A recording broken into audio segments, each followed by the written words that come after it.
Hi and welcome back to my channel. Today we're going to talk about living on a budget. But if you're new to my channel, then my name is Seetal and you're watching Seetal MD. I talk about minimalism, productivity, and I do some lifestyle videos. So this video is about living on a budget. Living on a budget is a bit of, you need productivity, and minimalism definitely helps with living on a budget. Now, I never always lived on a budget. I used to use a credit card, but over time, having two kids, the budget just blew out of proportion a lot of the time. I thought to myself, how about living on a budget? The thing about that I found that was difficult living on a budget on a credit card is that while I know where I spend my money on groceries and things that's necessary, like paying the bills and things, after that point, when I go out with my friends to have lunch, dinner, or when we take the kids out without planning and things happen, life happens, you tend to spend money on the credit card and do this manual sort of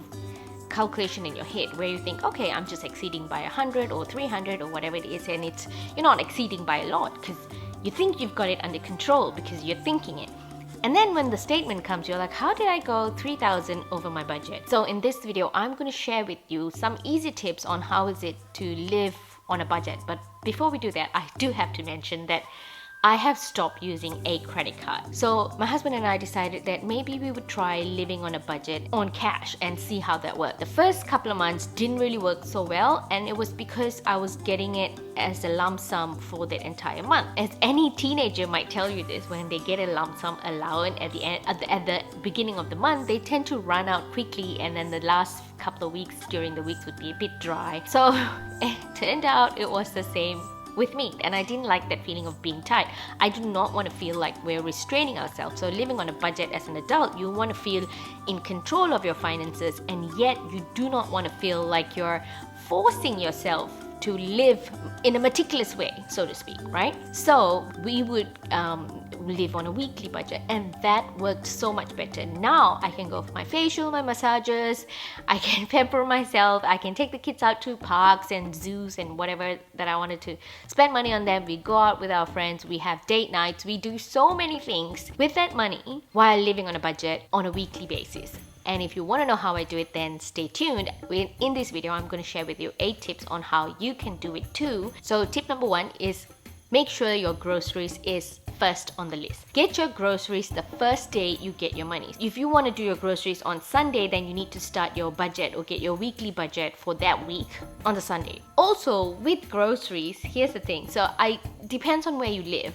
Where I live in Australia, the mainstream supermarkets are way more costly than the fresh food markets, the independent fresh food markets, the small businesses fresh food markets.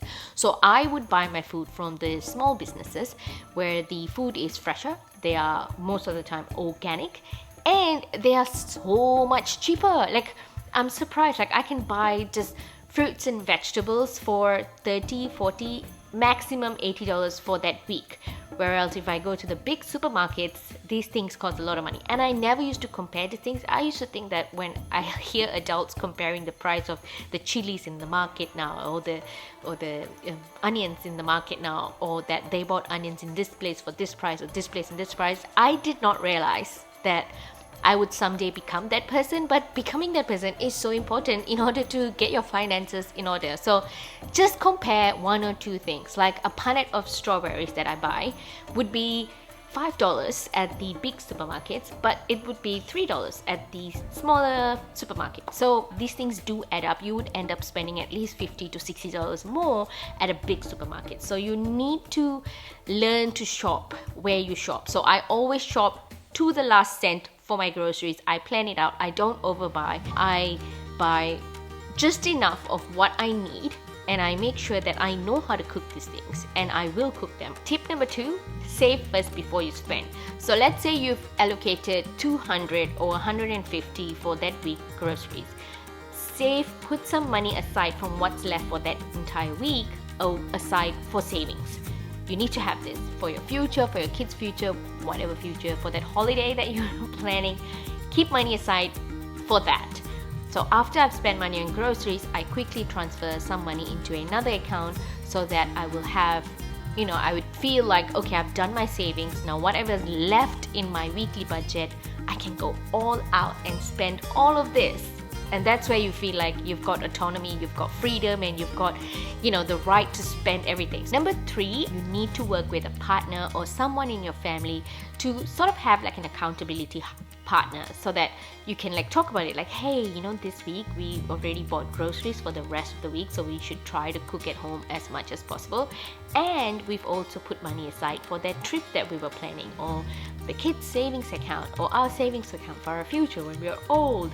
So talk about this so that both of you get really excited on the same boat, you're on the same page. And if you tend to like stray a little, like, I kind of don't feel like saving this week, your partner might try to talk you out of it and go like, we put savings aside as we discussed into our account so we can go on that holiday that we've been planning. So things like that. So having an accountability partner is really important. And if you're single and you're doing this by yourself, then maybe get a friend on board that would understand what you're doing. Maybe talk with your family and your mom or your dad, and have someone that would support you in your decision. Number 4, I've already mentioned this earlier, stop using credit cards or debit cards. Use cash. That fancy thing that people have where they put their card on their phone, and I mean, it's really fancy. I wish I had that. I still don't understand how that works, because I'm still so traumatized to kind of put all my details into my phone so that whenever I go somewhere I could just like take my phone with me and then just cash it out. But that terrifies me, the fact that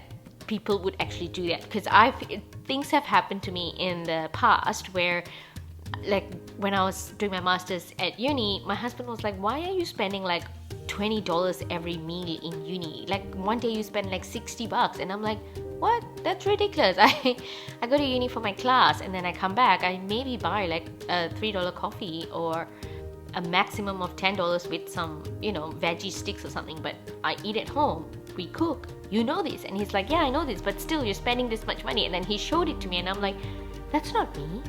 Why would I never did this. And this went on for like a couple of weeks before he actually caught that I was spending this much. And I was like, that is definitely not me. I think someone has our credit card details. And it turned out, yes, someone had our credit card details and was going around uni happily using it. I have no idea how that person got our credit card details, but you can get anybody's credit card details with the CVC number at the back, put it in your phone as your card, and then take your phone and just go charge your phone around. So yeah, you really need to be really careful with cards and things like that. So that's why and you also need to be careful from yourself. Like I said before, when I was spending it on a debit card or a credit card, you wouldn't really feel the pinch, because you're just like, that much money went out from my account. Yeah, I think I know that I'm on budget. I think I do. And then at the end of the month, you're like, holy crap, where did all this money go? Seriously. Tip number 5, learn to have fun without using cash. Anything that's free, like instead of going to the zoo where you have to spend a lot of money, maybe try going to a park that's completely free, that has like some water features that the kids will absolutely love. You could also go fishing, things that are free. Like, there's so many activities you'd be surprised that you can do for free around you, as opposed to having to pay to go to these places. A lot of the times I used to feel maybe indoor spaces, indoor play areas are good because my kids tend to have a lot of fun, and I really don't like to be in the sun a lot. But then after a while I realized these things are really expensive. So instead of taking my kids every time to the science fair or to the zoo or things like that, I'm like, actually the zoo is outdoors, no, I don't like going to the zoo, but other indoor activities, instead of doing that, I was like, okay, listen, I'm going to take my kids to the beach. Just the beach. Now, a lot of people who don't like the outdoors don't like the beach because it's sandy. I never liked it. I still kind of don't, but I just tell myself, look, the kids have a lot of fun, and I'm not going to avoid the beach because of the fears that I have, that I want to impose on them, because I don't like sand and how it gets into everything, your pockets, your car, the crevices, like, how? Leave me a comment below if you have enjoyed any free activities with your family and friends, and maybe they can go to the same area that you've gone to below. So let me know which place that you've been to. Tip number 6 is cook as many meals as possible. Now, I told you that I buy groceries throughout the week. I do not actually cook lunch because my family, they're not at home during lunchtime. None of us are usually. I'm working, the kids go to school, and my husband's at work. So my husband and I tend to skip lunch, and the kids, they have lunch at school. So whatever I buy for them during the week, whatever groceries, I make them a lunch and they take it to school, right? But I do cook dinner as much as possible. Sometimes during the week I get really busy editing videos and things like that, so there might be like 3 days a week when I order outside. But as surprisingly as this sound is that my family and I tend to eat at home during weekends. I know weekends is the time when you get together with your friends and go out for lunch and dinner, but we eat dinner at home. Tip number 7, kill your debts as much as possible. If you are one person who spends a lot of money on your credit card buying clothes and stuff, and right now you're just paying the minimum amount of your credit card, this is really wrong. I never like doing this. When I have a debt on a credit card, when I use my credit card for something, then I would pay it up in full.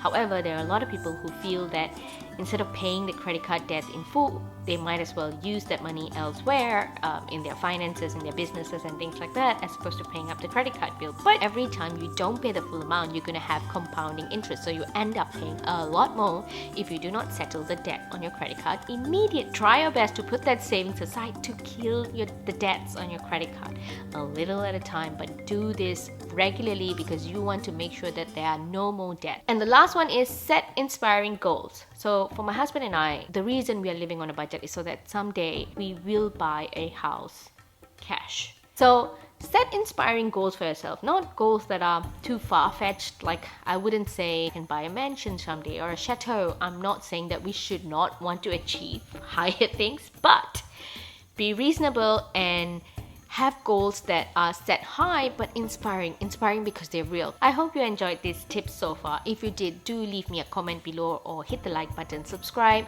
and join our community here. Thank you so much for listening and following me till the end of this video, and I will see you again shortly. I hope you all have a wonderful weekend, and I do hope that you try this living on a budget yourself. Until then, have a great week, you guys, and I'll see you again soon.